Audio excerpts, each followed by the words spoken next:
ప్రభుజీ ఇప్పుడు కృష్ణుడు నెమలి పింఛం ఎందుకు ధరిస్తారు? అంటే చాలా జీవరాశులు ఉన్నాయి, కృష్ణుడు నెమలినే ఎందుకు ఎంచుకున్నారు? చాలా కారణాలు ఉన్నాయి. ఒక క్లిప్ పెట్టుకుంటారు చూడండి కొంతమంది జుట్టుని ఆపడానికి. అలా యశోదమ్మ ఎప్పుడైతే కృష్ణుడికి ముడి వేసేదో ఆ ముడిని ఆపడానికి నెమలి పింఛని క్లిప్గా పెట్టేదన్నమాట.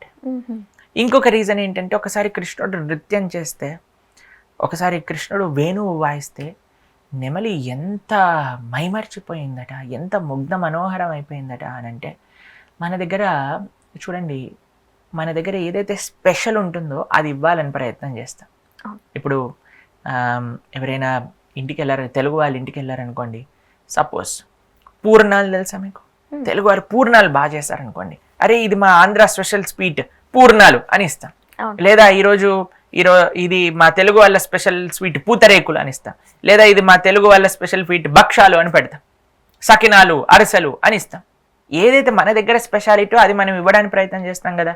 ఎప్పుడైతే కృష్ణుడు ఆ వేణువు వాయించేవాడు, ఎప్పుడైతే కృష్ణుడు నృత్యం చేసేవాడు, నెమళ్ళు ఎంత ఆనందపడేవంటే, అరే ఏం గిఫ్ట్ ఇవ్వాలి కృష్ణుడికి అని ఆలోచించినప్పుడు, నా దగ్గర స్పెషల్ ఏంటి, నెమలి పింఛం కదా, కాబట్టి నెమలి పింఛాన్ని తీసి కృష్ణుడికి సమర్పణ చేసేవన్నమాట.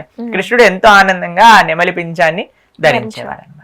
ఇంకొక రీజన్ చెప్తారండి, కృష్ణుడి యొక్క రంగు మీరు చూసారనుకోండి, వర్షాకాలపు మేఘముల లాంటి రంగు ఉంటుంది కృష్ణుడికి అని అంటే. కృష్ణుడు కట్టుకునే బట్టలు చూసారనుకోండి, పీతాంబరము అని అంటారు. దగదగమాయంగా వెలిగిపోతూ ఉంటుంది.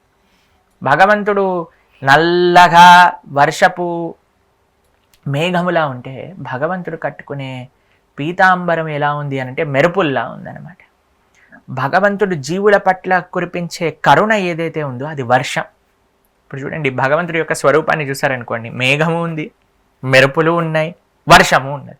ఒకటి మిస్సింగ్ ఏంటో తెలుసా అండి? ఇంద్రధనస్సు, రెయిన్బో. ఆ సీన్ని మొత్తం సెట్ చేయడానికి ఒక నెమలి పింఛం పెట్టారనుకోండి, ఇంద్రధనస్సు రంగులు కూడా వచ్చేసాయి అన్నమాట. కాబట్టి పరిపూర్ణమైన కృపా వర్షము ఆ శ్రీకృష్ణ భగవానుడు మన జీవులందరికీ, తన భక్తులందరికీ అందిస్తూ ఉన్నారు. అది కృష్ణ స్వరూపం.